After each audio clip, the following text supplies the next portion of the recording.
Merci Madame la Présidente, mes chers collègues, Monsieur le Vice-président, mes chers collègues.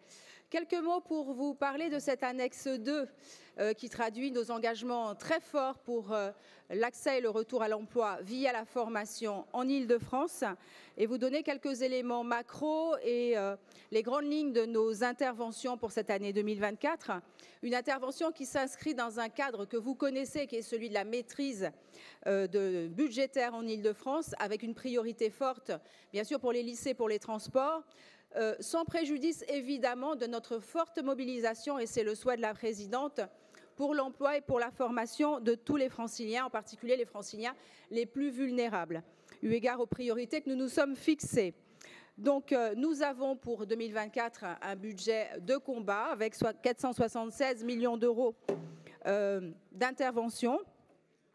Vous le savez, une composante importante de notre budget depuis quelques années est constituée par le programme régional d'intervention dans les compétences qui nous permet d'agir pour les franciliens qui sont peu ou pas qualifiés, très éloignés de l'emploi en particulier.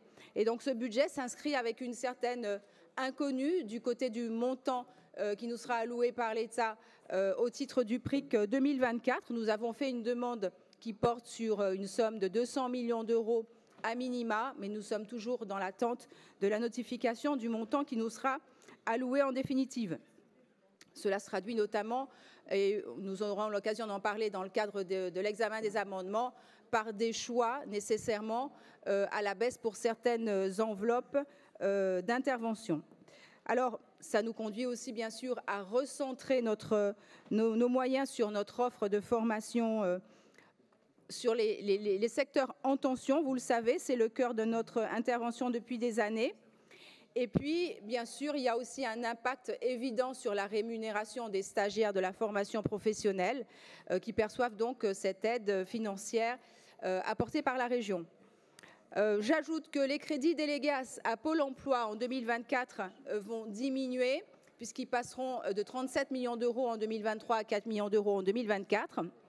Cependant, nous gardons des moyens élevés pour l'aide régionale à l'apprentissage, pour l'aide au permis de conduire, et Othman Nasrou en dira un mot, et puis aussi pour ce dispositif R que vous connaissez maintenant, qui connaît un franc succès et qui permet de faire des formations, de proposer des formations sur mesure. Je salue le président Jean Brun qui était là au début de la mise en œuvre en 2020 de cette aide individuelle régionale vers l'emploi. Donc on peut saluer son implication sur ce dossier.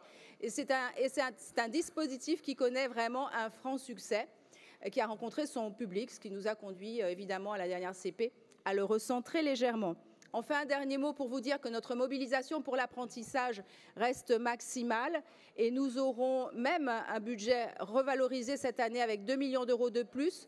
Je rappelle que nous avons un cadre contraint pour le financement de l'apprentissage depuis la loi de 2018, Choisir son avenir professionnel. Néanmoins, la région reste très mobilisée aux côtés des organismes de formation en apprentissage et aux côtés des apprentis avec des moyens très importants encore en 2024. Voilà, je ne veux pas être très longue, je serai disponible pour répondre à vos amendements et à vos questions.